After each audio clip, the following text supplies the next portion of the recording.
এখন পর্যন্ত এসএস করছি, কারণ ওটিটি তো আমার বাংলাদেশ থেকে অফার আগে যা ছিল এখনো মানে ওই রকমই আসছে আমার কাছে।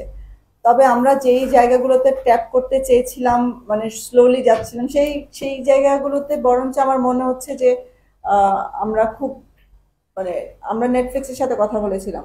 নেটফ্লিক্স বেশ আগ্রহের সাথে আমাদের সাথে কথা বলছে এটা নিয়ে। তো আমি যদি বলি যে আপনি আর্থিক ক্ষতির কথা যদি বলেন, আমি এই মুহূর্তে আপনাকে নাম্বার বলতে পারবো না যে আমার কত আর্থিক ক্ষতি, কারণ সিনেমা হলে কত মানুষ যেত সেটা তো আমি জানি না। মানে যেটা হওয়ার কথা ছিল সেটা আমি জানি না এখন কত মানুষ যাচ্ছে। তবে একটা জিনিস, একটা একটা দেশে একটা নতুন সিনেমা আসার পর, একটা মানে ঈদের সিনেমা আসার পর মানুষ কত মানে কতদিন দেখে সিনেমা হলের ভিড়টা থাকে আপনার প্রথম 1 মাস।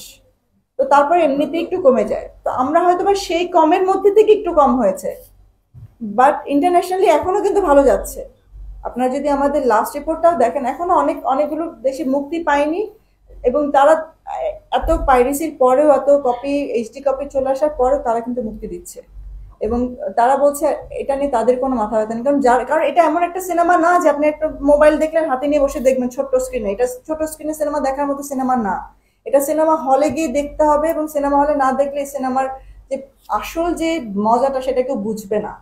কারণ এটার মানে বিজিএম থেকে শুরু করে এটার ভিজুয়াল থেকে শুরু করে সবকিছুই ডিফারেন্ট। তো এটা সিনেমা হলের সিনেমা, আর এটা দর্শকের সিনেমা হলে গিয়ে দেখতে হবে। আপনি মোবাইল ফোনে দেখবেন, আপনি এটার সাউন্ডই বুঝবেন না।